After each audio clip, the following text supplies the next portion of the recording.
नमस्कार साथियों।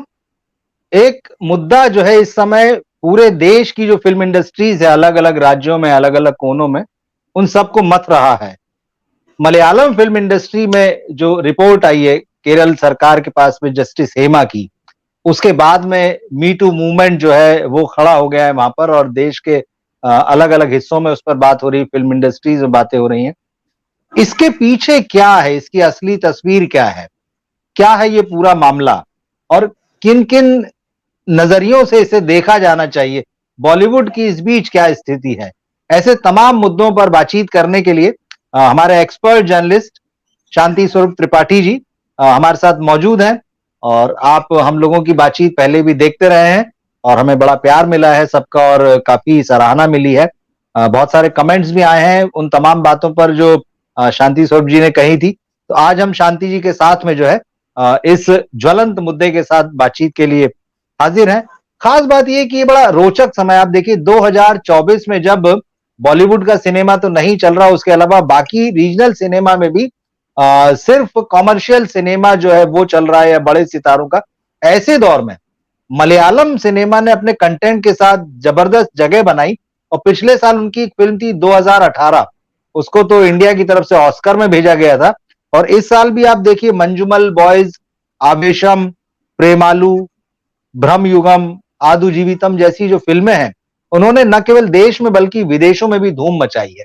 लेकिन ऐसे समय जबकि लग रहा था कि मलयालम सिनेमा बहुत तेजी से ऊपर उठ रहा है, हेमा कमेटी की ये रिपोर्ट आती है सामने और उसके बाद जो है चारों तरफ हंगामा खड़ा हो जाता है। इस रिपोर्ट में ये कहा जाता है कि भाई वहाँ महिलाओं की स्थिति बहुत खराब है। पुरुष कलाकार या निर्देशक, निर्माता जो हैं, वो शोषण कर रहे हैं, महिलाओं के साथ भेदभाव हो रहा है और ये एक 250 पन्ने से ज़्यादा की विस्तृत रिपोर्ट है। शांति स्वरूप जी ने वो रिपोर्ट पढ़ी है, हम उसके बारे में भी उनसे जानेंगे। सर आप इस पूरे मामले को किस तरह से देखते हैं कि ऐसे समय जो है केरल फ़िल्म इंडस्ट्री को, मलयालम फ़िल्म इंडस्ट्री को चारों तरफ से तारीफ़ें मिल रही थी और लग रहा था कि ये इंडस्ट्री जो है दर्शकों की पसंद में पहली पायदान पर पहुँच चुकी है, तभी एक ये बम फूटता है, हेमा कमेटी का। आप किस नज़रिए से देखते हैं इसे? आपके चैनल पर आप सारे दर्शकों का स्वागत है। देखिए रवि जी, ये मामला जो जिस ढंग से हम लोग देख रहे हैं, जिस ढंग से लोगों तक पहुंचाई जा रही बात, वैसा सीधा नहीं है। अच्छा, ओके। पहली बात तो ये है कि भाई हेमा हाँ, रिपोर्ट जो आई है उसमें जी, नया क्या है?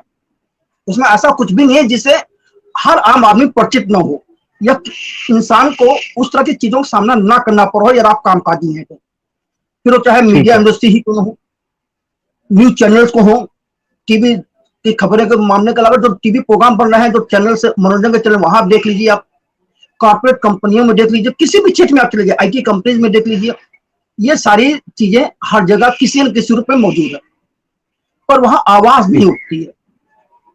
सिनेमा एक बहुत ही सॉफ्ट मामला है, क्योंकि सिनेमा में जो बातें कही जाती हैं उसका असर लोगों में जल्दी होता है और उसकी चर्चाएं बहुत होती हैं।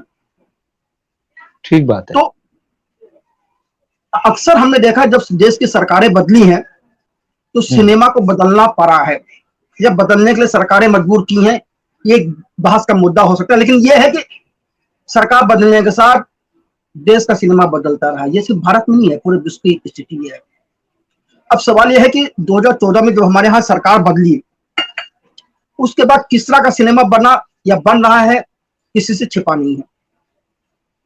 ठीक बात है। लोग अलग अलग नाम दे रहे हैं। कुछ लोग कह रहे हैं राष्ट्रवाद का सिनेमा है, कुछ लोग कह रहे हैं प्रोपेगेंडा का सिनेमा है, कुछ लोग कहते हैं हम रियलिटी दिखा रहे हैं। वो अपनी अपनी सोच है, अपनी अपनी समझ है। जी, दर्शक समझ गया कि आप क्या दिखा रहे हो, तो दर्शक ने आपसे दूरी बना ली। अब सवाल ये होता है जब हेमा, पहले अब आप आती है कि हेमा कमेटी बनाई क्यों गई थी।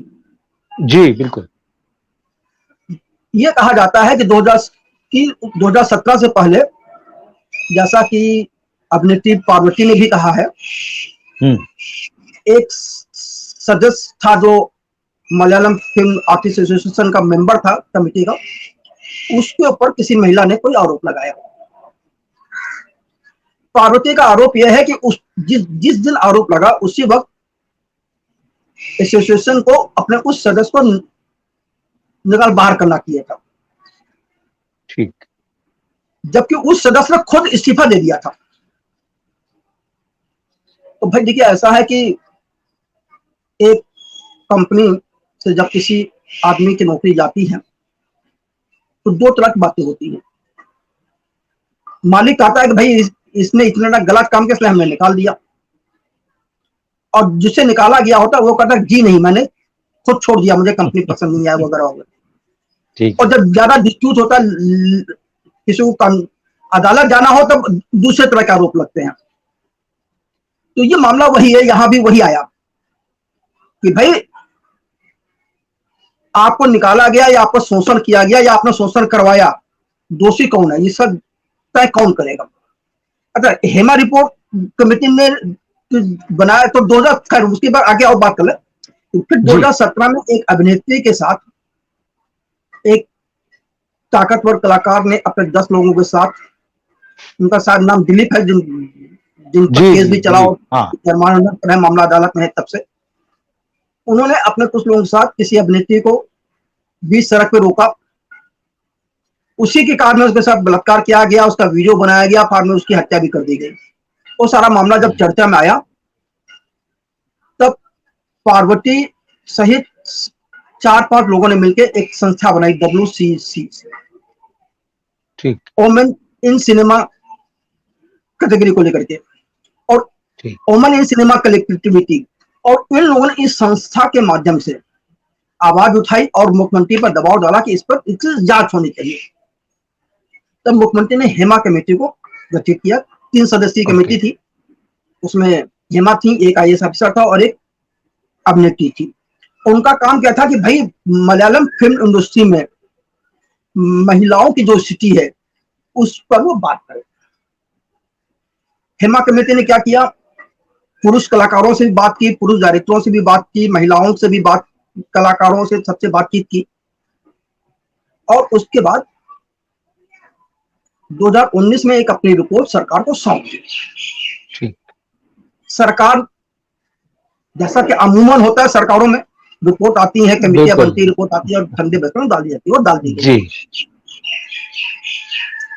2024 में अब देखिए पीछे इसके क्या हो रहा है वो समझ उसको सोचना पड़ेगा। 2024 में जब बॉलीवुड की एक भी फिल्म नहीं चली, बड़े बड़े सितारे धूल चाट गए, मराठी में और हिंदी में दोनों में एक फिल्म बनी थी मुंजिया, वो थोड़ी बहुत चल गई, तो उसका सब्जेक्ट चला था, उसका बजट 20 करोड़ की फिल्म थी, तो चलो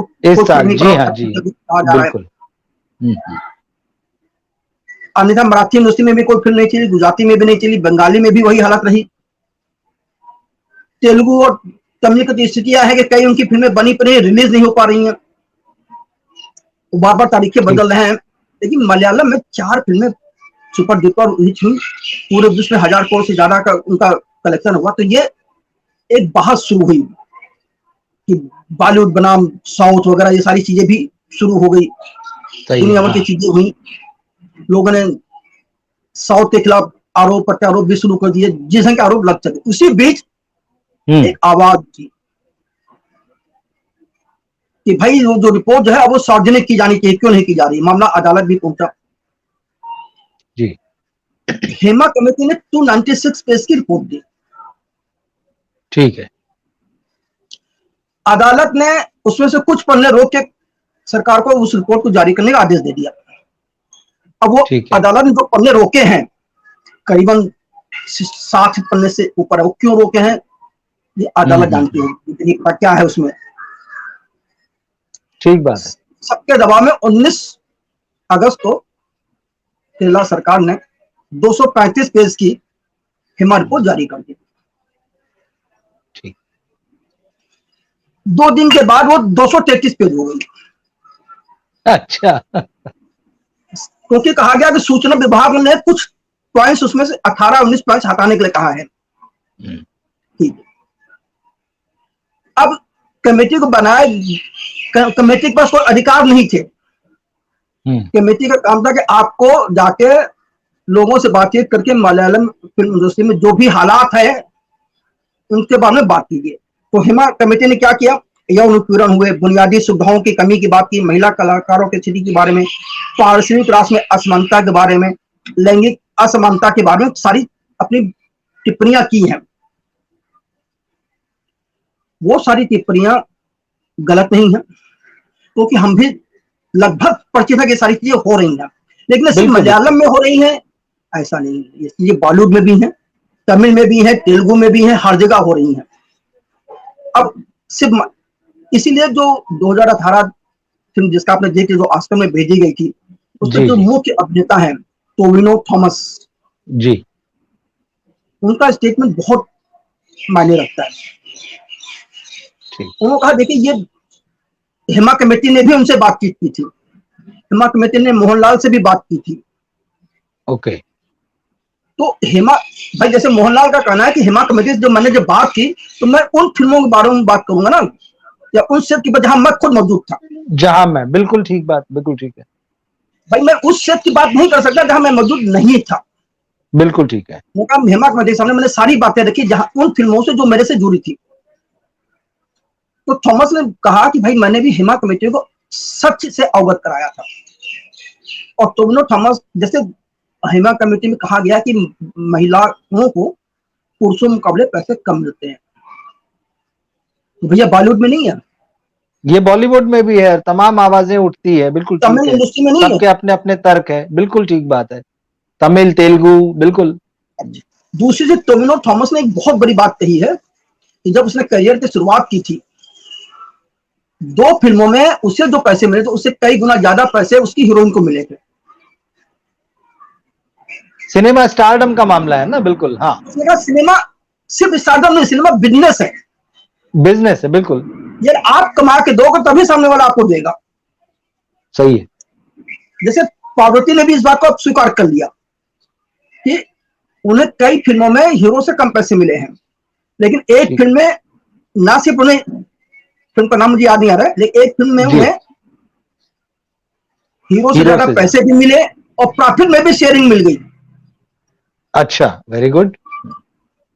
तो ये बात क्या साबित करती है? क्या महिलाओं का शोषण है, या सिर्फ कहीं ना कहीं राजनीतिक चालें चली जा रही हैं? दूसरी चीज,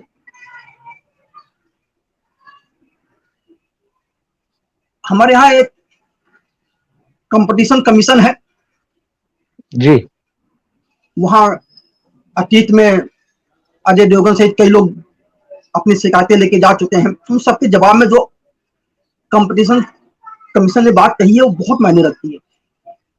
उसने कहा हम किसी पर दबाव नहीं डाल सकते कि आप अपनी फिल्म को किस दिन रिलीज करें। हम किसी पर यह दबाव नहीं डाल सकते कि कौन प्रोड्यूसर किसको लेकर फिल्म बनाए, किसको लेकर न बनाए। कंपटीशन सर कमेटी ने यह भी कहा हुआ है कि जितने भी एसोसिएशन है वो भी दूसरी एसोसिएशन पर दबाव नहीं डाल सकती के लिए, क्योंकि स्वतंत्र देश है, हर इंसान अपना काम करने के लिए स्वतंत्र है, जिसको जिसके साथ मर्जी हो काम कर सकता है। जब ये स्थितियां आएंगी, और हमारी जो केंद्र की सरकार है उसने भी इसी रंग की कुछ बातचीत कही है बीच में, तो वहां शोषण कहां हुआ? भाई हमें आपके साथ काम नहीं करना है, अब आप उसको खुद भी अर्थ लगा लें। यार हमें आपके साथ काम करना है तो ये शर्तें हैं, अब आप उस शर्तें मानते नहीं, आपके ऊपर निर्भर है। तो जो मेरा कहना यह है कि इस पूरे जो मामला है मलयालम इंडस्ट्री का लेकर के, वो ये सिर्फ इतना ही है कि आपका घर है, उस घर को कैसे चलाना है ये आप सभी को बैठ के, उस घर के सारे सदस्यों को बैठ के सोचना चाहिए। जैसे यहाँ पर मैं आपको महाभारत का एक वाक्य याद दिला दूं कि जब जी भीष्म माने भगवान कृष्ण ने लोगों को दोष बताए थे, तब धृतराष्ट्र विदुर सब ने कहा था भाई मेरा क्या दोष, सबका अपने अपने तर्क थे, वो अपनी अपनी जगह सही है। बिल्कुल। भीष्म का यही कहना था कि मैं तो शासन के प्रति, हस्तिनापुर सिंहासन के प्रति उत्तरदायी था, मैंने मेरा काम इसको सुरक्षित करना है, तो मैं कहाँ गलत हूं? तब श्री कृष्ण ने कहा कि आप द्वारपाल हैं, द्वारपाल का काम इतना नहीं कि बाहर लोगों से सुरक्षित करना, द्वारपाल का काम यह है कि घर के अंदर जो है वहां भी सब कुछ सुरक्षित हो, सब कुछ सुव्यवस्थित हो, सारी व्यवस्थाएं देखना चाहिए, वो भी काम है। और समय और पीढ़ी बदलने के साथ चीजें बदलती हैं, ये भी ध्यान रखिए। ऐसा नहीं कि समय और पीढ़ियां बदल गए तो आप गलत लोगों का साथ दे रहे हो सिर्फ इसलिए कि आपको सिंहासन के साथ रहना है, तो गलत है। वही चीज यहाँ भी लागू होती है कि कोई भी कलाकार को, छोटा हो या बड़ा हो, उसको खुद ये निर्णय लेना पड़ेगा कि भाई हम लोग सामूहिक हैं तो कैसे काम किया जाए, कौन सी शर्तें मानी जाए, कौन सी ना मानी जाए। आपके अंदर टैलेंट नहीं है और आप किसी बहुत बड़े हीरोइन के साथ प्रतिस्पर्धा करते उससे आगे निकलना चाहते हैं और कुछ समझौते कर लेते हैं, लेकिन बाद में आप उसके ऊपर आरोप लगाएं तो भी गलत है। और बड़ी मजेदार किस्से हैं इसमें। जी। एक इसने आरोप लगाया है, सबसे पहले उसने फेसबुक पर लिखा कि 1992 का मामला है। अच्छा। सवाल ये था, 32 साल तक आप चुप क्यों रहे? एक महिला ने 2009 का केस है, तो भाई 15 साल तक आप चुप क्यों थे? भाई कानून तो था ना, आप पुलिस में जा सकते थे, कानून में जा सकते थे। और इन सबसे भी बड़ी बात है, एक फिल्म के सेट पर कम से कम 100 लोग होते हैं, उसमें आवाज क्यों नहीं उठाई जाती? एक उसकी एक और वजह है जो मुझे समझ आता है कि आज की तारीख में हर इंसान सेल्फ सेंटर्ड हो गया, वो दूसरों के बारे में नहीं सोचना चाहता। एक बहुत मजेदार वाकया कुछ माह पहले हुआ है बंबई में, नाला सुपारा एरिया के रेलवे स्टेशन के बाद बीच सड़क पर, भीड़ भाड़ वाली सड़क पर, सुबह 10-11 के बजे के आसपास एक 20-22 साल का लड़का होगा, उसने 18-19 साल की अपनी प्रेमिका को सरेआम लोहे के हथियार से गोद गोद के सड़क पर मार डाला। पब्लिक वीडियो बनाती रही, औरतें भी थी, पुरुष भी थे, किसी ने रोका नहीं, किसी ने हस्तक्षेप नहीं किया। ये क्या है? असंवेदनशीलता है। ये तो बाद में पता चला पूरे एफआईआर था, वो लड़की मना करी थी शादी करने से, वो सारी चीजें कहानियां दुनिया भर की आई। लेकिन सवाल यह है कि उस वक्त लोग क्या कर रहे थे? क्या उस वक्त जो भीड़ थी वो उस लड़की को बचा नहीं सकती थी मरने से? नहीं। तो वो जो ये चीज जो मतलब कहने का अर्थ मेरा यह है कि आप मलयालम इंडस्ट्री को मत बदलिए, पूरे समाज को बदलना पड़ेगा, पूरे देश को बदलना पड़ेगा। हमारी सरकारें क्या कर रही हैं कि सामाजिक स्ट्रक्चर बदल रही हैं, समाज के अंदर जो लोग रह रहे हैं उनकी सोच को बदलने की कोशिश नहीं कर रहे हैं। भाई एक जिक्र आ रहा है कि भाई फेमिनिज्म है और प्रतिसत्तात्मक सोच है हर जगह है, हर क्षेत्र में, तो आपको बदलना तो पड़ेगा ना। आपने प्रतिसत्तात्मक सोच को बदलने के लिए, पुरुषों की मानसिकता को बदलने के लिए क्या किया? क्या उपाय किया जाए? कोई रास्ता किया जा रहा है? नहीं किया। ना उस पर सरकार सोच रही है, ना उसमें कोई फिल्मकार सोच रहा है, ना कोई यूनिवर्सिटी का वो या किसी भी यूनिवर्सिटी वाला कोई नहीं सोच, सब अपने आप में मगन है, सबको अपनी अपनी भला बुरा देखना है बस। आप जो कह रहे हैं चीजों को बाहर से बदलने की कोशिश हो रही है, अंदर से बदलने की जरूरत है। एक और चीज जो आपने कही, जो आपने आर्थिक असमानता की बात की है, बिल्कुल ठीक है। वो लगभग हर फील्ड में देखने को मिलता है और सिनेमा में भी देखें तो कोई इंडस्ट्री ऐसी नहीं है किसी भी भाषा की जहां इस तरह की असमानता नहीं है। व्यवहारगत भी है, लोगों का व्यवहार किससे कैसा होता है। बॉक्स ऑफिस का मामला होता है कि भाई जो ज्यादा कमा के देता है, जो ज्यादा रिटर्न लाता है, उसको ज्यादा पैसा मिलता है या उसको उतना सम्मान या उतना भाव मिलता है। ये सारी चीजें हैं। लेकिन ये जो हेमा कमेटी की रिपोर्ट आई और जिस चीज ने सबसे ज्यादा खलबली मचाई है हर तरफ, वो सेक्सुअल फेवर्स का या सेक्सुअल एक्सप्लॉइटेशन का मामला है। और जैसा आपने कहा कि पॉलिटिक्स की भी बात है कि कहीं ना कहीं, तो जैसे कल रात ही को मैं देख रहा था, ये पूरा मामला कहीं ना कहीं राजनीतिक रंग लेता भी दिख रहा है। कल बीजेपी अध्यक्ष जो है जेपी नड्डा, उन्होंने केरल सरकार की आलोचना करते हुए कहा कि सत्ता में बैठे लोग जो हैं वो इस मामले को छुपाना चाहते हैं, क्योंकि केरल की राज्य सरकार के लोग या कुछ नेता भी जो है इस मामले में शामिल हैं। तो इससे तो यही लगता है कि ये मामला धीरे धीरे राजनीतिक रंग ले रहा है, राजनीतिक बन गया है। एक और है, कांग्रेस का भी मामला है, इसमें कल ही आया। कांग्रेस ने भी केरल में अपनी एक सीनियर पार्टी कार्यकर्ता है सिमी रोजबेल जॉन, उनको पार्टी से निकाल दिया। इसकी वजह यह है कि सिमी ने कोची में कहा कि भाई राज्य कांग्रेस में जो है कास्टिंग काउच जैसी स्थितियां हैं। अब ये वर्ड जो है फिल्म इंडस्ट्री में आता है, तो उन्होंने कहा कि कास्टिंग काउच जैसी स्थितियां हैं और कई महिलाएं जो योग्य नहीं है उसके बावजूद उनको महत्वपूर्ण पद दिए गए हैं। तो ये बयान आने के बाद में जो है वो उनको निकाल दिया पार्टी ने।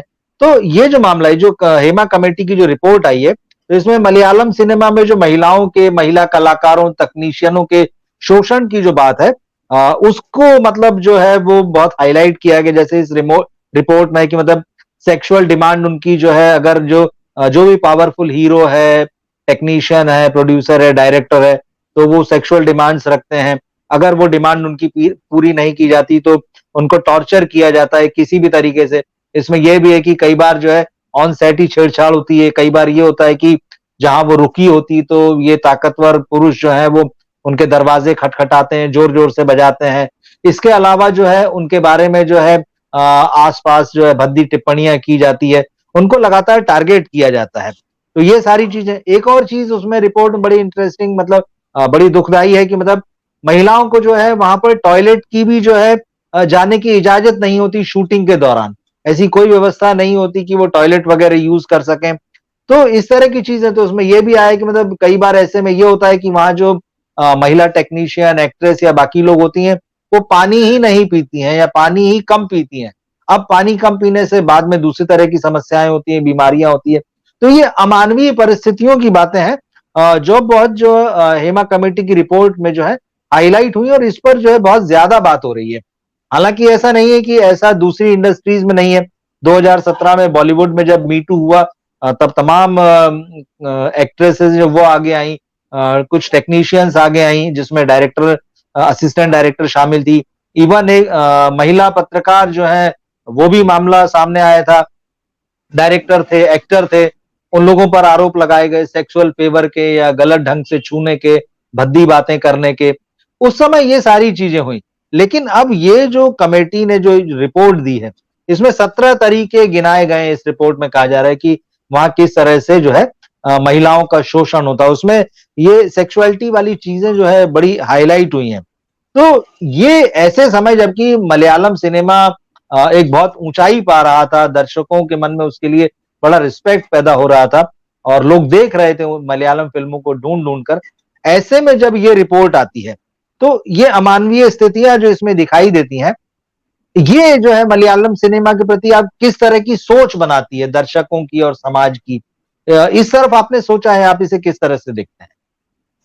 देखिए, मैंने आपको पहले कहा कि जी, संकेत में मैंने आपसे कहा था कि ये सारे जो जी, घटनाक्रम जो हो रहे हैं, उसकी हाँ, पृष्ठभूमि क्या है वो आप समझ लीजिए। कहीं न कहीं ठीक है, वो सारे मामले अब जो उठ रहे हैं वो राजनीति से संबंधित है। ओके, 2014 में केंद्र में सरकार बदली, उसके बाद हुँ, सबसे बड़ा टारगेट था सरकार के सामने सिनेमा।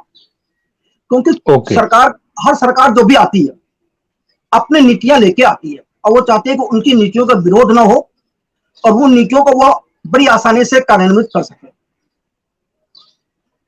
ठीक, 2014 में जो नई सरकार आई उसकी अपने कुछ नीतियां थी, कुछ अपने फॉर्मूले लागू करने थे। तो चंडीगढ़ में कहीं गठन सम्मेलन हुआ जी, था जहां सारे आरएसएस से जुड़े लोग ही इकट्ठा हुए थे, जो बात सामने आई थी बीच में। वहां इस बात पर चर्चा हुई थी कि आखिर हम अपनी नीतियों को, अपनी बातों को रखने के लिए सिनेमा का किस ढंग से उपयोग कर सकते हैं। ओके, हमारे देश के प्रधानमंत्री ने 2014 के बाद 5-6 बार लगातार मुंबई के फिल्मकारों से, एक्टरों से सबसे मुलाकात की। कभी बम्बई आए, कभी इन लोगों को चार्टर प्लेन में भर के दिल्ली ले जाया गया। इनके बीच आपस में क्या बातचीत हुई, ये आज तक हुँ, उजागर नहीं हुआ है। ठीक है, लेकिन हाँ, उसके बाद मैंने ये महसूस किया कि बॉलीवुड करीबन करीबन 2 दौरों में बढ़ चुका है। ठीक बात है। अब 2017 में जो मी टू मूवमेंट आया, बहुत जोरदार तरीके से चला बिल्कुल, और वो सारे आरोप वो थे जो 15-15 साल, 20-20 साल पुराने थे। किसी ने भी एफआईआर कराई नहीं कराई। टीवी चैनलों में यहाँ वहां दुनिया के आरोप दिए, लगाए गए, दुनिया भर की चीजों में आपने पूरी बॉलीवुड को बर्बाद कर दिया।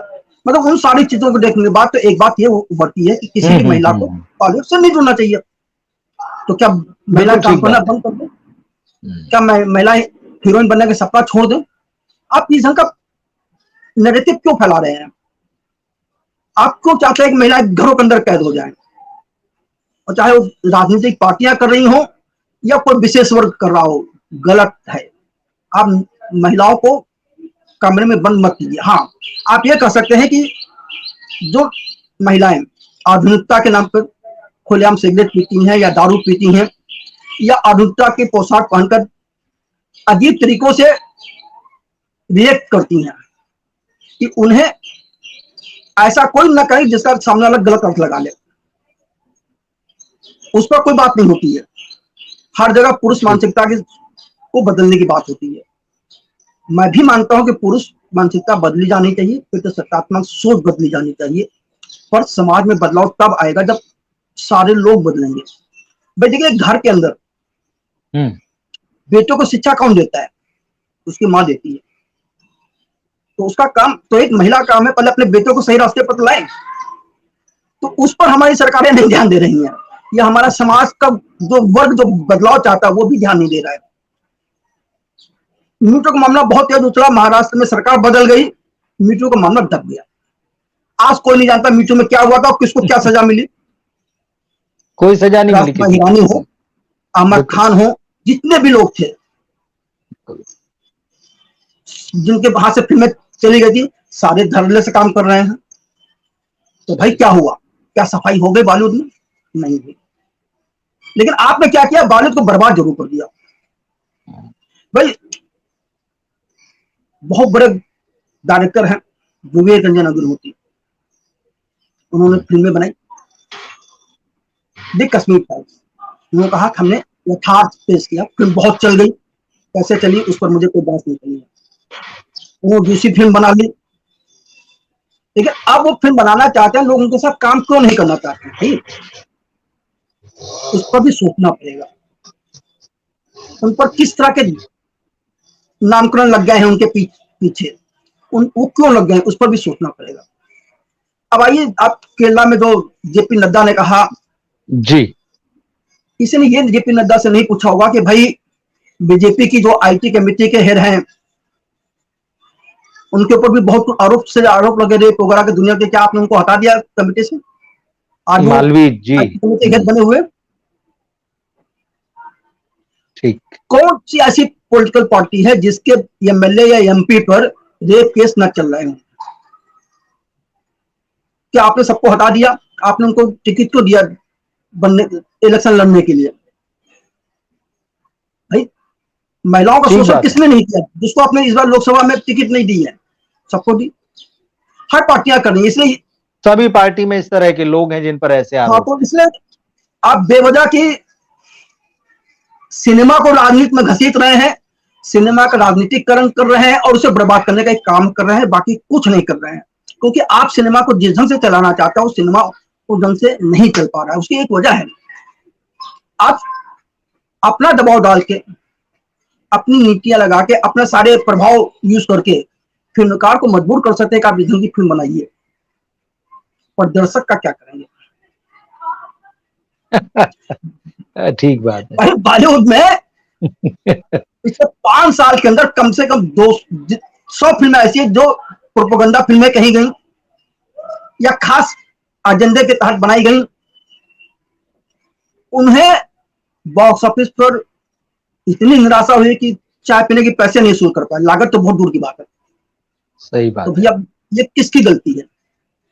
यहां सरकारें क्यों नहीं सोच रही कि भाई सिनेमा आपका काम नहीं, सिनेमा का काम है जो कुछ समाज में हो रहा है उसको दिखाएगा और मनोरंजन तरीके से दिखाएगा, जिससे दर्शक मनोरंजन भी पाएगा, अन्यथा नहीं हो पाएगा। वो सारी चीजें नहीं हो रही हैं। आरोप लगाने के लिए आप खुद भी आरोप लगाएं। अब जैसे जी, कांग्रेस ने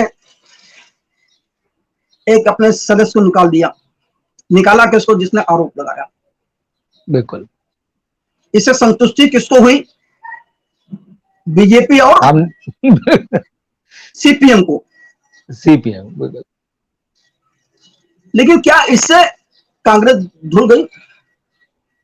या हमारे देश में जिन जिन नेताओं पर भ्रष्टाचार का आरोप लगे, जहां उन्होंने पार्टी बदल ली, सारे आरोप अपने आप खत्म कैसे हो जाते हैं?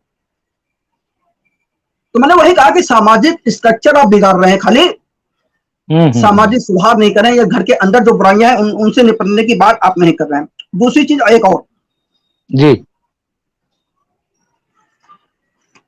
मलयालम सिनेमा के बहुत बड़े कलाकार हैं मम्मूटी। ठीक। मम्मूटी ने बहुत बड़ी बात कही है,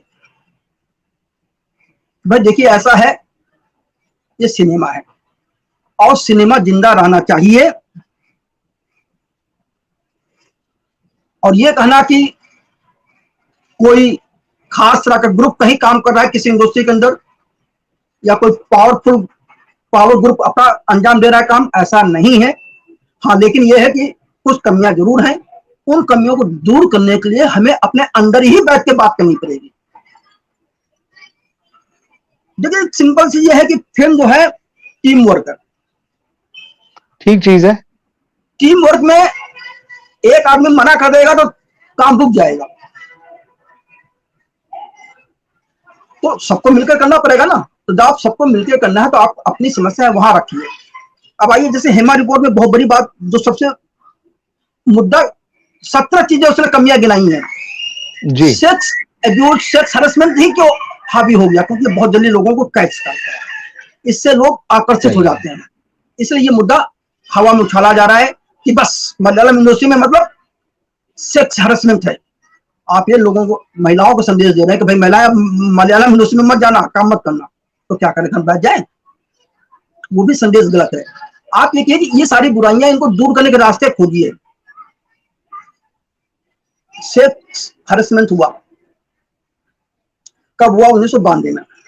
आज आप उसको कैसे साबित करोगे अदालत में? भाई अदालत में साबित करने के लिए क्या करेंगे, कहां से साबित करेंगे आप? बहुत मुश्किल काम है, क्योंकि अदालत सबूत चाहिए। इसके अलावा फिल्मों में इंटीमेसी के सीन होते हैं, रेप सीन भी होते हैं, संभोग के भी के सीन होते हैं, सारे सीन फिल्माए जाते हैं। सब, हर डायरेक्टर अपने अपने तरीके अपनाया जाता है। मी टू मूवमेंट के बाद बॉलीवुड में आवाज उठी तो ये हुआ कि भाई इंटीमेसी सीन कोऑर्डिनेटर रखा जाएगा सेट पे।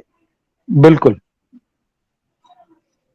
खैर, एक इंटीमेसी सीन कोऑर्डिनेटर विदेशों से शिक्षा लेकर के आ गई, उसने गहराइयों में अजय इंटीमेसी सीन कोऑर्डिनेटर काम भी किया। उसके बाद क्या हुआ, कितनी फिल्मों में उसकी सेवाएं ली गई, उसने 10 लोगों को और तैयार कर दिया है। किस फिल्म के सेट पे इंटीमेसी कोऑर्डिनेटर बुलाया जाता है? और फिर आप किसकी बात करते हैं? जैसे मैं बॉलीवुड में बहुत ताजा उदाहरण है जी, डीमरी, हाँ, एनिमल हो या बैड न्यूज हो, उसने किस तरह का काम किया, क्या किया उसने, सबको मालूम है। और उसने एक बात बहुत बड़ी कही है कि मैं कलाकार हूं, तो जैसे डॉक्टर एक सफर लेता है, उसी तरह एक कलाकार के तौर पर हम हर कलाकार भी सफर लेता है कि स्क्रिप्ट में जो कुछ भी लिखा होगा वो उसे करेगा। करेगा किस हद तक, ठीक है। क्या है उसकी सीमाएं नहीं है आपने तय की, आप सब कुछ करने को तैयार हैं। जब आप सब कुछ कर रहे हो और ये मानव स्वभाव है ना, उसके बाद क्या होगा? आपने कोई इंटीमेसी सीन 6 घंटे तक फिल्माया, उसके बाद आपकी शरीर की स्थिति क्या होगी? उस वक्त आप की मानसिक स्थिति क्या होगी, इस पर आपने विचार किया है? और उस समय आप गलतियां कर जाते हैं, या सामने वाला पुरुष उसका फायदा उठाता है।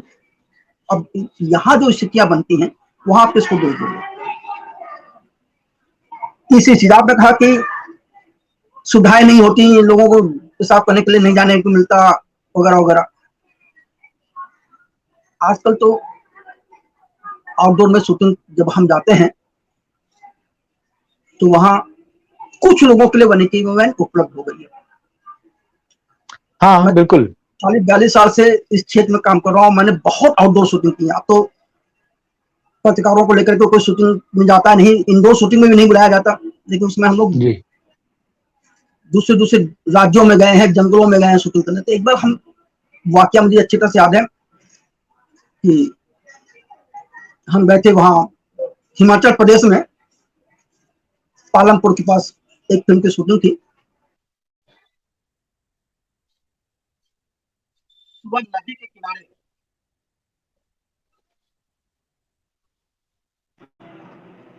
सुबह नदी के किनारे शूटिंग हो रही थी। पूरा दिन नदी के ठीक है। किनारे शूटिंग होनी थी। ओके। जंगल में नदी थी, वहां ना कोई रूम था, ना कोई बनी थी रूम थी, क्योंकि ये बात मैं बता रहा हूँ करीब 98, 99 या 2000 के आसपास की। तो भाई वहां ठीक से है। आपको सुविधाएं कहाँ मिलेंगी? तब तो आपको पेड़ वगैरह यही सारे साधन ढूंढने पड़े थे ना वहां के लोगों को। तो आपको इस बात पर भी गौर करना पड़ेगा कि आप किस सन की और कहाँ की असुविधा की बात कर रहे हैं। हमारे रिपोर्ट में अहम मुद्दा यह है कि जूनियर आर्टिस्टों की शिकायतें हैं कि रात में जब शूटिंग खत्म हो जाती है तो शूटिंग स्थल से रेलवे स्टेशन या बस स्टेशन तक जाने के लिए उनको कोई साधन नहीं मिलते। ठीक है। ये गलत है, मिलना चाहिए, लेकिन उस महिला कलाकार की भी कुछ गलती है। उसको पता है कि मेरी शूटिंग रात में 12 बजे खत्म होगी, अचानक तो नहीं शूटिंग टाइमिंग फिक्स होते ना, आधा पौना घंटा आगे बिल्कुल। पीछे होता है। उसने ये कभी क्यों नहीं सोचा पहले, हामी भरने के पहले कि मैं वहां आऊंगी, कि भाई वापसी में मेरे साधन क्या होंगे, आपने पहले तय क्यों नहीं किया? और कोई भी इंडस्ट्री हो, हमारी सरकार ने किसी भी इंडस्ट्री को, फिल्म इंडस्ट्री की बात कर रहा हूँ, इंडस्ट्री का जी। दर्जा नहीं दिया, वहां कोई कानून भी लागू नहीं होते कि भाई क्या सुविधाएं देनी है, क्या ठीक नहीं बात है। देनी है। तो आपको उन सारी चीजों को भी देखना चाहिए था। जैसे हिमा कमेटी रिपोर्ट बनाती है, लेकिन हिमा कमेटी को ये मुद्दे भी उठाने चाहिए कि इनका क्या निराकरण कैसे किया जाए, क्या रास्ते होने चाहिए। और लोग उस पर क्यों नहीं बात करेंगे? वो कौन से पन्ने हैं जिनको अदालत ने रोक दिया, या जिसको बाद में रोक केंद्र दिया। सरकार ने 2 पन्ने दो गायब किए सूचना विभाग सूचना विभाग के कहने पर, वो क्यों थे? उनमें क्या ऐसी क्या बातें हैं, वो भी तो सामने आने चाहिए। बिल्कुल आने चाहिए, बिल्कुल आने चाहिए।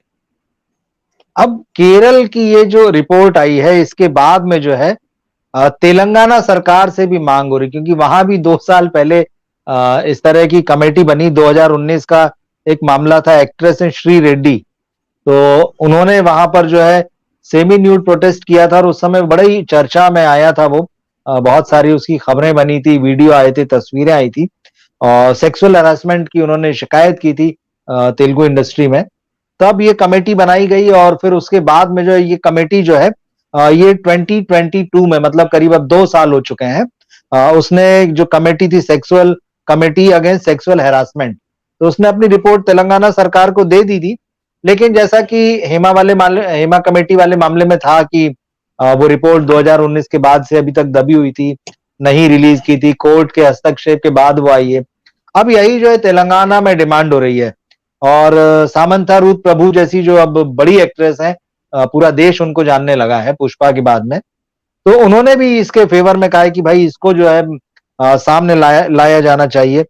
इसी तरह से अब बॉलीवुड को लेकर भी हो रहा है। भले ही 2017 में मीटू वाला मूवमेंट हुआ और सिर्फ नाम मात्र को, और फिर उसके बाद जैसा है कि जिनके नाम आए वो लगभग सभी लोग अब काम कर रहे हैं, और साजिद खान जिनपे की बहुत सारे आरोप लगे हैं, वो तो बाकायदा बिग बॉस के घर में होके आए, वहां रहे हैं, तो ये सारी चीजें भी हुई है। नवाजुद्दीन सिद्दीकी फिल्में कर रहे हैं, सुभाष कपूर फिल्में बना रहे हैं, विकास बहल बना रहे हैं, राजकुमार हिरानी बना रहे हैं, और भी बहुत सारे नाम थे इस तरह के। तो कुल मिला के तो यह है कि जिन मर्दों पर ये आरोप लगे वो तो सब काम कर रहे हैं, लेकिन जिन एक्ट्रेसेस ने इस तरह के आरोप लगाए थे, या तो उनके पास काम नहीं है, या लोग अब उनसे कन्नी काट जाते हैं, उन्हें काम नहीं मिलता है। तो ये सारी चीजें हैं। और इसके अलावा जैसा कि आप भी कह रहे हैं कि भाई सबको सावधानी बरतनी चाहिए, तो जिन महिलाओं ने इस मामले में आरोप लगाए, देर सवेर जब भी उनको बात कहने का मौका मिला, तो फिर कई बार ये भी हुआ कि कई महिलाएं जो हैं, एक होता है जैसे कि बहती गंगा में हाथ धोने, जो कहावत है हमारे यहाँ पर, तो बहुत सारी महिलाओं ने फॉल्स एलिगेशन भी लगाए, या जो आरोप लगाए उनको वो साबित नहीं कर पाई, तो फिर उन्हीं पर ये कहा गया कि भाई ये लोग जो है मौके का फायदा उठाना चाहती हैं। तो आखिर अब क्या स्थिति, मतलब अब हेमा कमेटी की रिपोर्ट आ गई, तो अब तेलंगाना में भी ऐसी डिमांड उठ रही। बॉलीवुड के बीच में खबरें आने लगी कि महाराष्ट्र गवर्नमेंट इस तरह से कुछ विचार कर रही कि एक आध कमेटी यहाँ भी गठित करे और लोगों की बात सुनी जाए, सामने लाया जाए। फिर वही बात है कि मतलब मौके के भी फायदे उठाए जाते हैं। तो जब ये सारा मामला गोलमोल है, जबकि हमारे यहाँ कोई मतलब ऐसे किसी मामले में कोई सजा हुई नहीं है और यही माना जाता है कि ये सिर्फ बातें होकर रह जाएगी। जबकि हॉलीवुड में देखिए, जब वहां मी टू चला तो हार्वे विंस्टाइन जो वहां पर बड़े प्रोड्यूसर और बीच में जो एजेंट होते हैं वो थे, उन पर बहुत सारे आरोप लगे और उनको तो वहां सजा भी हुई, भले ही वो देरी के मामले थे। तो कहीं ना कहीं कानूनी झोलझाल है कि अगर वहां पर पुराने मामलों में सजा हो सकती है, साबित हो सकते हैं, तो हमारे यहाँ वैसे मामले क्यों साबित नहीं हो सकते देर सवेर आने के बावजूद। और फिर ये जो महिलाओं पे कहा जाता है कि भाई वो सिर्फ अपने इस मौके का फायदा उठाना चाहती हैं। तो कुल मिला के अगर ऐसी चीजें उठती तो ये सिर्फ एक पब्लिसिटी का एक गेम बन के रह जाती हैं, या सिर्फ मीडिया में टीआरपी वाला मामला या व्यूज का मामला बन के रह जाता है। तो कहीं आपको लगता है कि अगर ये इस तरह की चीजें होती, चाहे जो केरल वाला जो मामला है, जो या तेलंगाना में मांग उठ रही, इवन बांग्ला फिल्म इंडस्ट्री में भी ऐसी मांग उठी, कन्नड़ में भी मी टू के समय में ऐसी डिमांड उठी थी, कहीं निष्कर्ष तक कहीं ये चीजें पहुंच सकती हैं या सिर्फ ऐसे बातों बातों में रह जाएंगी? देखिए, मैं आपको एक चीज बता दूं, जी सारा खेल जो है दो चीजों में बटा हुआ है। जी पॉलिटिकल माइलेज लेना है राजनीतिक दलों को, बिल्कुल तो दूसरी तरफ न्यूज चैनलों को टीआरपी बटोरनी है। हेमा कमेटी की रिपोर्ट आने के बाद, हेमा कमेटी की रिपोर्ट में 17 बातों का जिक्र है, 17 कमियां हैं जिनको सुधारना चाहिए महिलाओं के हित में। वो सारी चीजें जायज है, नाजायज है ऐसा नहीं है। तो उस कमेटी ने जब इतनी सारी बातचीत की, इतने लोगों से वीडियो इंटरव्यूज किए, छोटे बड़े सारे कलाओं, तो उसने उसके हल ढूंढने की कोशिश क्या की। क्या हर मामले को कानून हल कर सकता है?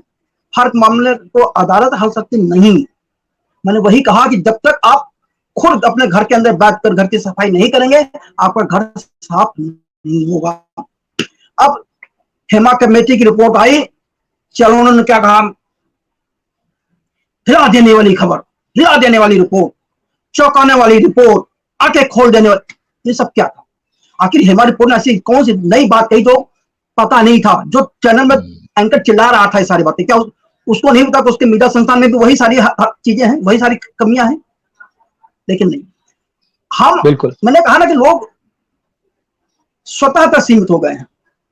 मैं कहा हूं, मैं सुलझित हूं, बस बाकी सारी चीजें जो भी कहना है कहते रहो, अपना काम खत्म।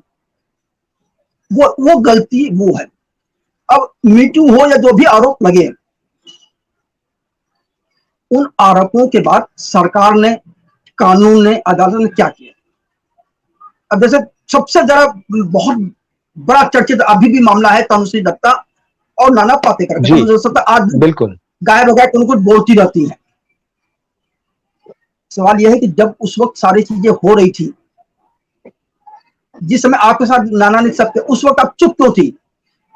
आपने उस वक्त क्यों नहीं चिल्लाया कि सिर पर आपके अलावा और भी लोग थे, किन लोगों ने आपकी मदद नहीं की? क्यों नहीं की? उन पर आपने आरोप क्यों नहीं लगाया ना? उनको कंडेम नहीं खड़ा किया आपने? हंगामा तो उस समय भी हुआ था सर, उस समय भी हुआ था जब पूरा और तनुश्री को घेर लिया गया था, उनकी गाड़ी को घेर लिया गया था, जब ये सारी चीजें हुई थी। मैं वही कर रहा हूं। तो सवाल यह है कि आपकी मदद करने के लिए कोई क्यों नहीं तैयार हुआ उस वक्त भी? आप उस पर तो रोशनी डालिए ना कि भाई सिर पर मेरा नाना ने ऐसा किया था, तब मैं चिल्लाई थी, मैंने आवाज उठाई और इन लोग थे और इन्होंने मेरी मदद नहीं की। क्यों नहीं की? ये बहुत मामला जितना सिंपल लग रहा है नहीं, तो भी तनुश्री दत्ता जब आरोप लगाए, जब उनका कोई काम नहीं है, जब वो काम कर रही थी तब को नहीं है। जैसे बिंटा नंदा ने आलोकनाथ के ऊपर आरोप लगाया था, ठीक है, ना आलोकनाथ काम कर रहे थे हैं, ना बिंटा नंदा काम कर रही है। बिल्कुल। वो मामला कहाँ गया? बिंटा नंदा तेज तर्रार लेखक है, निर्देशक है, उनको ये मामला आगे क्यों नहीं ले गई? वो मामला दब क्यों गया? वो अभी अब चुप क्यों हो गई? तो कहीं ना कहीं ये आप कोई मुद्दा उठाते हैं, कोई लड़ाई लड़ने, तो आपको लड़नी पड़ेगी। अब मैं आपको बताऊं, मलयालम इंडस्ट्री के बारे में क्या कहा जाता है आपको पता है?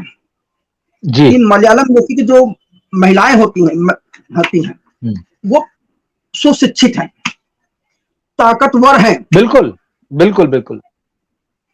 और इसके साथ साथ जो एक नया शब्द आया था एनिमल फिल्म से, वो वहां की जी महिलाओं पर भी लागू होता है कि मलयालम की महिलाएं अल्फा फीमेल्स हैं। ये ठीक आम बात है। धारणाएं हैं लोगों के बारे में, और हम्म, हर चुनौती को जवाब देने में वो सक्षम है। ऐसे में पुरुष सत्तात्मक सोच हो या फेमिनिज्म हो, इसको जनरलाइज करना बड़ा मुश्किल हो जाता है। हम्म, भाई आप में सारी चीजें हैं, तो फिर विरोध क्यों नहीं कर पाती आप? आप उसी वक्त आप कोर्ट अदालत या पुलिस में क्यों नहीं जा पाते हैं? कहाँ? क्योंकि उस वक्त आपको ये स्वार्थ नजर आता है कि शायद मुझे काम नहीं मिलेगा। भाई ये डर तो हमेशा रहेगा। सरकार या कानून या पुलिस 24 घंटे आपके सिर पर तो नहीं सवार रहेगी ना। आपको करियर बनाना है तो आपको सोचना है, तो उसके लिए वही जरूरी है कि आपको घर के अंदर सफाई करनी है। अब वो एक आदमी की बस की बात नहीं है या एक महिला नहीं करती, सामूहिक रूप से करना पड़ेगा। जैसे आपने दूसरे तो, अब जैसे आपने इसका जिक्र किया तेलुगु तेलंगाना की, जी सवाल यह है कि तेलंगाना में मामला कब उछला? 2019 में। उस वक्त किसकी जी सरकार थी? बिल्कुल तो चंद्रशेखर राव की सरकार थी। मतलब वो ठीक है। केंद्र सरकार के खिलाफ थी। हम्म, वो मामला तब उछला, एक अभिनेत्री ने फिल्म चैम्बर्स श्रीरेड्डी के जी जी जी जुबली हिल्स ऑफिस के सामने जाके अर्धनग्न अवस्था में जाके अपनी आवाज उठाई, सब कुछ किया, हम्म, और उसके बाद सरकार ने कमेटी गठित कर दी। ठीक भाई सवाल यह है, उस वक्त सरकार ने श्री रेड्डी को बुला के क्यों नहीं कहा कि भाई इसकी पुलिस में रिपोर्ट लिखी जाए, या अदालत ने संज्ञान क्यों नहीं लिया, उसमें कार्रवाई क्यों नहीं हुई? आपने सिर्फ कमेटी क्यों गठित कर दी? और श्री रेड्डी ने किनके नाम लिया? आज तक बात खुल के सामने नहीं, उनके किसके खिलाफ आरोप लगा रही थी, क्या हो रहा था उसके साथ? खुल के उसने कहीं कोई आरोप नहीं लगे, जो मेरी जानकारी में नहीं है मतलब। जी जी और अब वहां कांग्रेस की सरकार है। जब ये ठीक मांग उठाई कि उस रिपोर्ट को सार्वजनिक किया जाए, भाई 2 साल तक आप लोग चुप क्यों रहे? जो समंता प्रभु हों ठीक है या बिल्कुल। श्रीपदा नंदनी रेड्डी हैं, इन जी जी जो जी गायिका है चिन्मयी श्रेया, जिनका आरोप है उनको बहुत ज्यादा हाँ प्रताड़ित किया गया है, इन लोगों ने ठीक उस वक्त क्यों नहीं कहा कि आवाज जो रिपोर्ट आई उसको सार्वजनिक किया गया? 2 साल आप चुप क्यों बैठे रहे? भाई तुरंत आवाज उठनी चाहिए थी ना। आपने कार्रवाई की मांग क्यों नहीं की? मलयालम इंडस्ट्री में तो चलो केरला की सरकार ने अब एसआईटी भी बैठा दी है, लेकिन उस हाँ एसआईटी का क्या हल होगा मुझे नहीं पता, हालात क्या होगी बाद में। क्योंकि जैसे जय सूर्या के ऊपर 2 लोगों ने आरोप लगाया है, एक 2009 का मामला है, एक 2016 का मामला है। जय सूर्या ने कहा मैं इसको सारे अपराध मामले में इसको लीगली कोर्ट में लड़ूंगा। बिल्कुल बिल्कुल बिल्कुल हाँ मामला अदालत जाएगा, तो क्या होता है कि वहां अदालत में जिसके साथ रेप या सेक्सुअल हरेसमेंट हो, अदालत उस महिला के साथ तीसरा के सवाल पूछे जाते हैं। वकील सबको पता है क्या जिन महिलाओं ने आरोप लगाए हैं वो 2009-2016 की चीजों को याद करके उन सारी चीजों का जवाब दे पाएंगी अदालत में? एक और मामला उसके साथ है कि क्या गवाह लाएंगी जिनके सामने सारी बिल्कुल चीजें हुई? कहीं कुछ नहीं हुआ, तो अंत में क्या होगा? जय सूर्या बरी हो जाएंगे, सजा किसको मिलेगी? उस महिला को। तो वही बात है हमें बिल्कुल तो ठीक बात। आपको अपने घर में एक ऐसा वातावरण बनाना पड़ेगा, या ऐसी कानूनी व्यवस्था करनी पड़ेगी कि तुरंत आरोप लगे और 2-3 महीने के अंदर उसका निपटारा हो जाए। सिर्फ पूरे देश में हल्ला मचाने से कुछ नहीं होगा। मैं आपको वेस्ट बंगाल की चीजें और बता दूं कि एक नहीं, जी उसके पहले चीज बता दूं। जैसे आपने कहा हॉलीवुड, हॉलीवुड में भी यही सब हो रहा है। आप कह रहे वहां बंद हो गया है, जी नहीं, वहां भी यही हाँ सारी हाँ बुराइयां हैं। वहां भी सेक्सुअल हरेसमेंट है, वहां भी पेमेंट को लेकर के असमानताएं हैं, लैंगिक मतभेद वहां भी हैं। एक ठीक अभी एक डॉक्यूमेंट्री फिल्म मेकर है, जी बेसिकली वो केरला से है लेकिन बंबई में बसी हुई है, उन मिरियम चंदी मीना चेरी, उनकी एक डॉक्यूमेंट्री फिल्म है दिस फ्रॉम दिस एडोस, जिसको अभी नेशनल अवार्ड दिया गया है। ओके ये एक डॉक्यूमेंट्री बना रही हैं इसी मुद्दे पर। बॉलीवुड के लोगों से भी बात कर रही हैं, मैंने हर फिल्म इंडस्ट्री से बात कर रही हैं, हॉलीवुड वालों से भी वो बात की है। ठीक। तो अभी तक वो जो चीजें हैं उनके समझ में भी नहीं आ रहा कि क्यों हो रही हैं। डॉक्यूमेंट्री बनाने के अभी तक वो किसी रिजल्ट पर नहीं पहुंची है। लेकिन एक चीज और है कि पश्चिम बंगाल का मामला कम उभर के आया। पश्चिम बंगाल में दो चीजें बहुत हावी हैं। पश्चिम बंगाल में सिविल सोसाइटी मूवमेंट बहुत तेज है, उसकी जड़ें बहुत मजबूत हैं, और वो सिविल सोसाइटी मूवमेंट से फिल्म इंडस्ट्री के लोग भी जुड़े हुए हैं, प्रोड्यूसर, डायरेक्टर, एक्टर। आपको पता होगा कि पश्चिम बंगाल में एक कैमरामैन है, मधुरा पालिक। ये पहली महिला है जिन्हें कांस फिल्म फेस्टिवल में एक बहुत बड़ा अवार्ड दिया गया, जिसका नाम था पियरे अंजेनियक्स अवार्ड।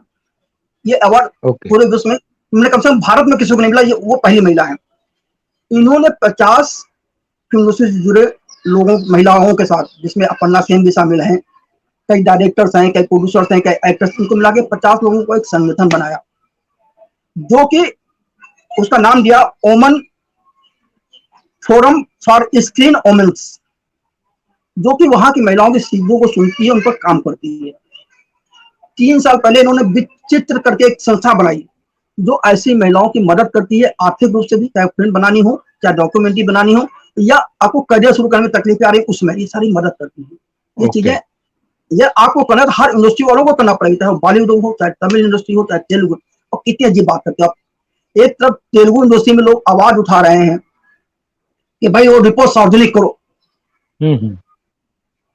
और तमिल इंडस्ट्री के महानायक कहे जाए, बहुत बड़े नायक हैं, पूरे विश्व में उनके नाम है, रजनीकांत, उनको ये भी नहीं पता कि हेमा रिपोर्ट क्या है। हाँ, खुद ही बोले हैं, बिल्कुल। और जब वो ये बात करता है कि मुझे हेमा रिपोर्ट में कुछ पता ही नहीं है, ये मैंने नाम ही नहीं सुना, कितनी अजीब सी चीज होती है। और जब उनसे पूछा जाता है भाई क्या आपको लगता है किसी ढंग की तमिल इंडस्ट्री पर भी कोई कमेटी बननी चाहिए, तो वो भ्रमित हो जाते हैं, जवाब ही नहीं देते हैं। तो ये शिक्षा तो भाई बदलनी पड़ेगी आपको। अब रजनीकांत किस राजनीतिक पार्टी के साथ जुड़े हैं वो भी सबको पता है।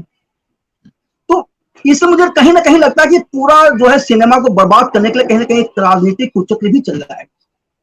अदरवाइज ये 100 साल पुराना सिनेमा है कि आज ही ये सारी चीजें क्यों आई? क्या इसलिए कि आज सिनेमा के साथ सब घरों के महिलाएं आके काम करने लगी हैं, अमीर घराने के महिलाएं आके काम करने लगी हैं, इसलिए सारी चीजें हो रही हैं? या अब सिनेमा इतना बड़ा हो गया कि उसका प्रभाव जनता पर ज्यादा पड़ने लगा है, जिससे इंडस्ट्री वालों को भी या राजनीति से जुड़े लोगों को डर लगने लगा है।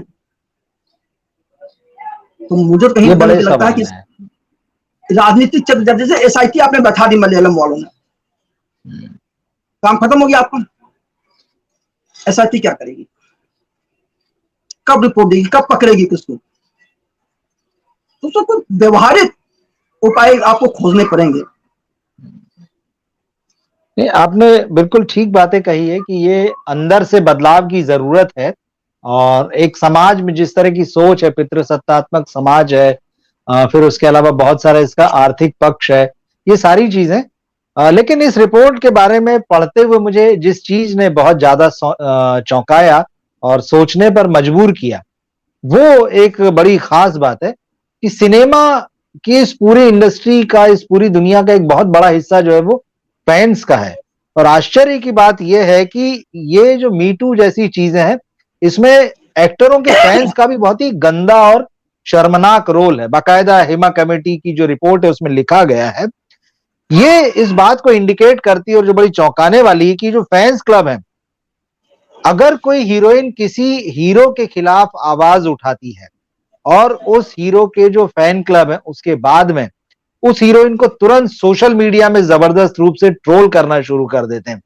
इसके बाद में वो फैन क्लब जो है, उस हीरोइन की जो तस्वीरें होती है, उसके जो वीडियो होते हैं, उसको मॉर्फ करके जो है सोशल मीडिया में डालने लगते हैं, उस पर भद्दे कमेंट किए जाते हैं उस हीरोइन के ऊपर, और एक अलग तरह की गंदगी जो है वो सोशल मीडिया में मचा दी जाती है।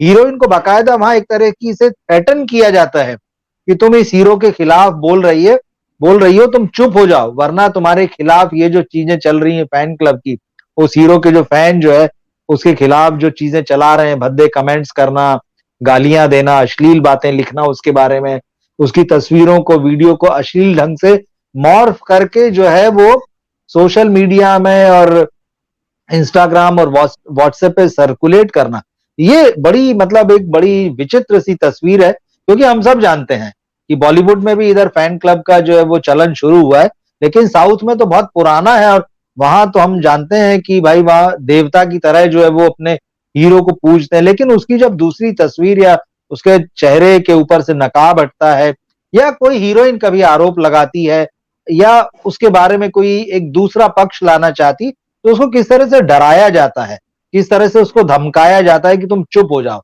वरना इससे ज्यादा बुरा अंजाम होगा। तो ये बहुत ही अजीब चीज है।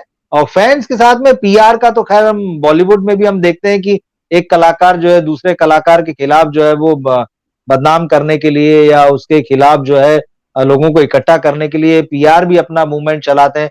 कंगना रनौत ने तो पिछले दिनों खुल के इस बात पे स्टेज पर ये बात कही थी कि मतलब मेरे ही पीआर ने मुझको चुप होने के लिए कहा, और मेरी फिल्म के खिलाफ बहुत सारे दूसरे पीआर या दूसरे कलाकारों की पीआर जो है इस तरह की बातें चलाएंगे कि जिससे कंगना बदनाम हो या मेरी फिल्म ना चल सके। तो ये तो बॉलीवुड में भी इधर देखने लगा है। पर साउथ का तो फैंस की एक अजीब सी एक नई तस्वीर जो है हेमा कमेटी के रिपोर्ट में निकल कर आई है। ये किस तरह से देखते हैं जो फैन क्लब जो और फैन नकली फैन लाने का मामला जो है बॉलीवुड में भी इधर बहुत तेजी से दिखने लगा है, एक दूसरे के खिलाफ आरोप प्रत्यारोप। फैंस की भूमिका को आप किस तरह से देखते हैं इस पूरे मामले में? देखिए पहली चीज तो ये कि फैन कल्चर जो है बहुत पुराना जी, है, ठीक बात है। और ये फैन कल्चर ही है जिसने साउथ में अभिनेत्री खुशबू के मंदिर तक बनवा दिए। हाँ बिल्कुल ठीक है। सवाल एक ये है कि उस वक्त ये सारी चीजें सामने क्यों नहीं आई। जैसे खुशबू ने भी बहुत बड़ी बात कही है। खुशबू ने कहा कि जी, जब वो उन्होंने बहुत छोटी उम्र में काम करना शुरू किया और उनके साथ भी ऐसा कुछ हो रहा था, लेकिन उन्होंने उसका विरोध किया, उसके बाद कभी कुछ नहीं हुआ। हाँ, पिता पर ही आरोप लगाए हैं उन्होंने तो अपने। नहीं, उसके अलावा उन्होंने इंडस्ट्री पर भी कुछ आरोप लगाए थे। जी जी बिल्कुल बिल्कुल बिल्कुल। हाँ, तो उसका कहना है कि ये सारी चीजें मेरे साथ हुई, लेकिन मैंने विरोध किया, ताकतवर ढंग से लोगों ने दोबारा करने की हिम्मत नहीं की। तो इससे बाकी कलाकारों को तो मैंने कहा सबसे बड़ा समस्या कहाँ आ रही है। मुझ में टैलेंट नहीं है और मुझे श्रीदेवी से बड़ा स्टार बनना है। यार मैं ये कहती हूँ मैं सब कुछ करूंगी, लेकिन मुझे बनना है। तो भाई सामने वाला तो फायदा उठाएगा ना आपको। वो काम देगा आपको क्या नहीं देगा मुझे नहीं पता, किसी को नहीं पता। जैसे मधुर भंडारकर पर किसी जैन महिला ने कलाकार लगाया आरोप, प्रीति जैन मॉडल एक्ट्रेस। बिल्कुल बिल्कुल। उन्होंने मेरा सोशल ये करके किया मैं आपको फिल्म में हीरोइन बना दूंगा। सवाल ये है कि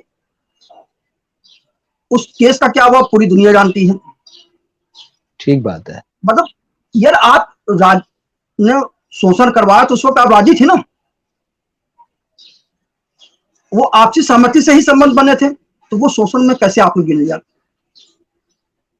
भाई आजकल तो शादियां भी एग्रीमेंट पर होने लगी हैं कि इस शर्त पर हम लोग शादी कर रहे हैं, नहीं और शादी तोड़ लेंगे। ठीक बात है। बाद में आप शादी तोड़ने बात करने के लिए सेक्सुअल हरासमेंट था, वो कहां से आएगा।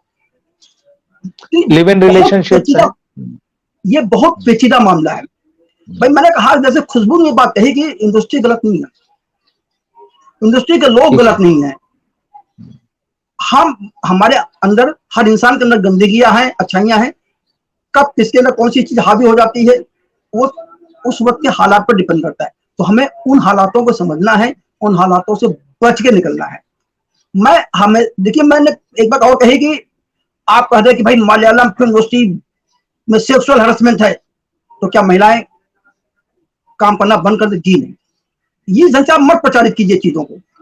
हमारे यहाँ हो क्या रहा है कि राजनीतिक उसमें या टीआरपी के चक्कर हम चीजों को इस ढंग से हाईलाइट कर रहे हैं जैसे लगता है कि बहुत बड़ा तूफान आ गया है। अरे भाई कहां नहीं हो रहा है, तो क्या सारे जगह से सिर्फ पुरुष काम करेंगे, महिला काम करना बंद कर दीजिए? अब उस ढंग से मत प्रचारित कीजिए ना लोगों को, उस ढंग से मत मोड़िए। देखिए, और दूसरी चीज सरकारें क्या करती हैं, मैंने कहा जैसे राजनीतिक पार्टियों में भी ऐसे लोग हैं, तो उनको आपने क्यों नहीं निकाला? और एक बहुत अहम मुद्दा कि मैंने जैसे आपको अभी पश्चिम बंगाल का जिक्र किया कि पश्चिम बंगाल ने एक संस्था बना रखी है, उस संस्था ने, उस कमेटी ने मांग की है कि सेक्सुअल हैरेसमेंट एक्ट 2013 में बदलाव किया जाना चाहिए। क्यों नहीं हो रहा है? उस पर सरकार ध्यान क्यों नहीं दे रही है? भाई वो तो राज्य सरकार का मामला नहीं है ना, केंद्र सरकार का मामला, केंद्र सरकार ध्यान देना, तो बदलाव लाना चाहिए ना। फिर एक और बहुत अच्छी मांग की है जिस पर हर फिल्म इंडस्ट्री को, हर सरकार को ध्यान देना चाहिए कि हर महिला के लिए जिनके साथ भी सेक्सुअल हैरेसमेंट हो रहा है उनके लिए 24/7 हेल्पलाइन मौजूद रहनी चाहिए। वो हेल्पलाइन कैसी हो, उनकी शिकायतों को भी सुने और उसकी जो मानसिक स्थिति हुई है उसके लिए उसको सलाह दे, मान काउंसलिंग भी करे, सारी चीजें उपलब्ध कराए। इस पर सोचना पड़ेगा और तभी कुछ होगा। जब देखिए, मान लीजिए 2 लोगों को सजा हो गई तो क्या सब कुछ रुक जाएगा? कभी नहीं रुकेगा। और यहाँ फिल्म इंडस्ट्री में जब भी लोग काम करते हो तो एक साथ बैठते तो करते हैं ना, अलग अलग तो नहीं करेंगे ना भाई। हीरो हीरोइन के सीन है तो साथ ही शूट होंगे ना, लव मेकिंग सीन है तो शूट होंगे ना। अब उस बीच उनके बीच क्या भावनाएं पनपती है किसको पता है, और वो कहाँ कैसे परिवर्तित होती है, क्या रिजल्ट आते हैं सामने, कोई नहीं जानता ना। तो मैंने कहा कि चीज वो नहीं है कि क्या है, सवाल यह है कि किसी भी फिल्म इंडस्ट्री का पहली चीज तो हमें सिनेमा को बांट कर नहीं देखना चाहिए था कि मलयालम सिनेमा है, नहीं, तो ये भारतीय सिनेमा। बिल्कुल, आप पूरे भारतीय सिनेमा को बर्बाद करने की कोशिश कर रहे हो, वो बंद होना चाहिए। जब देखिए, एक देश का जो सिनेमा होता है ना, वो उस देश का कल्चरल राजदूत होता है। आप उसके माध्यम से विदेशों में अपने कल्चर को पहुंचाते हैं, तो उस सिनेमा की को जिंदा रखना आपके लिए बहुत जरूरी है। दूसरी चीज ये, जब सिनेमा जिंदा रहेगा आपका कल्चर भी जिंदा रहेगा और तभी देश आगे बढ़ेगा। देश का विकास बिना सिनेमा के हो रहा है, ये संभव नहीं है। आप गलत, जो लोग सोचते हैं कि हम सिर्फ स्ट्रक्चर बना देंगे उससे कुछ नहीं होगा। और रही बात वही है कि मैंने कहा कि सामाजिक स्ट्रक्चर मत बदलिए, समाज के अंदर जो लोग हैं उनकी सोच बदलिए, उन्हें उस रास्ते पर ले जाइए कि सारी बुराइयां अपने आप नगण्य हो जाए। आपने बहुत इंपॉर्टेंट बातें कही हैं, सारी चीजें बिल्कुल ठीक बात है कि सिनेमा को खत्म करने की कहीं ना कहीं कोशिश जो है वो यहाँ दिखाई दे रही है। इससे सिनेमा की ताकत पता चलती है कि सिनेमा आज जो है समाज में कितनी बड़ी ताकत बन चुका है, जो लोगों को बहुत गहराई तक प्रभावित करता है। मतलब अगर सिनेमा का सही ढंग से इस्तेमाल किया जाए तो इसमें काफी सारी चीजें जो है समाज के हित में हो सकती हैं, जो कि अभी तक नहीं हो पा रही है। और दूसरी बात जो आप बहुत महत्वपूर्ण कह रहे हैं कि दरअसल हमको जो है वो क्वालिटेटिव चेंज की जरूरत है, गुणात्मक सुधार की जरूरत है। हो रहा है स्ट्रक्चरल चेंज, संरचनात्मक परिवर्तन किया जा रहा है। होना यह चाहिए कि बदलाव अंदर से आए, बाहर सिर्फ दिखावे के लिए बदलाव या बदलाव की कोशिशें ना दिखें, और सिर्फ शोर मचाने से काम नहीं चलेगा। उसके लिए वाकई ठोस कदम उठाने होंगे, और वो काम सिर्फ सरकार नहीं कर सकती है, वो सोसाइटी को अपने अंदर झांकना होगा और उस सब चीज को बदलने के लिए जो है खुद ही प्रयास करने होंगे। आखिरी में मैं एक चीज आपसे जानना चाहूंगा कि जैसे आपने कहा कि हमको सिनेमा को बांट कर नहीं देखना चाहिए, और वाकई पिछले कुछ दिनों से जो है, खासतौर पर जब से बॉलीवुड का सिनेमा नहीं चल रहा है, तब से यहाँ पैन इंडिया सिनेमा की, पैन इंडिया फिल्मों की आवाज उठने लगी है और बड़े बड़े कलाकार और डायरेक्टर सब पैन इंडिया बात कर रहे हैं।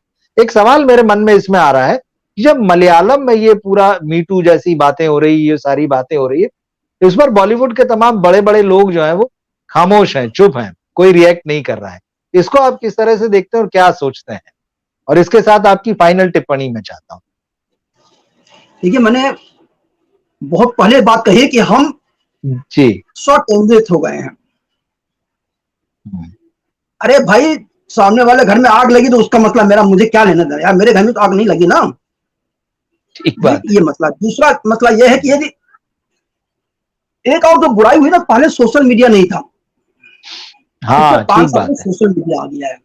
बिल्कुल। सोशल मीडिया में कुछ वो लोग हावी हो गए हैं जिनके पास कोई काम नहीं है, उनके पास एक ही काम है, बैठ जाओ और लोगों को गालियां देते रहो। अब वो कभी किसी के फैंस बन जाते हैं, कभी बिल्कुल। किसी के प्रवक्ता बन जाते हैं, कभी किसी का समर्थन करते हैं। कि वो क्यों बनते क्या है उसकी एक अलग कहानी है, बहुत विकट स्थिति है उसको समझना, पर वो स्थितियां बनती हैं। ठीक। तो हर कलाकार किसी भी इंडस्ट्री जो बॉलीवुड कि भैया मैं आया, मैं तो दूध का धुला नहीं हूं, कोई दूध का धुला तो कोई नहीं है इस संसार में। ये नकली फैंस हो, ये जो ग्रुप बने हैं, ये मेरे पीछे पड़ ठीक है। जाएंगे, इसलिए सारे लोग पीछे साधे हुए हैं। दूसरी चीज ये है कि एक और जो बदलाव, जैसे मैंने कहा बदलाव की बात करें कि हम सरकारों ने या हमारे सिनेमा के अंदर जो लोग बैठे हैं, उन लोगों ने क्या किया है कि अपनी अपनी कोठरी बना रखी है, ठीक है। और उस कोठरी में दूसरों को आने नहीं देना चाहते। वो एक और लड़ाई है। उस कोठरी में आने ना देने के लिए सामने वाले के ऊपर आरोप प्रत्यारोप करते रहते हैं, और इन्होंने बाकायदा, कुछ लोगों ने बाकायदा पत्रकारों का उपयोग करना शुरू किया है, उसमें पीआरओ की मदद ले रहे हैं, बहुत सी चीजें हो रही हैं।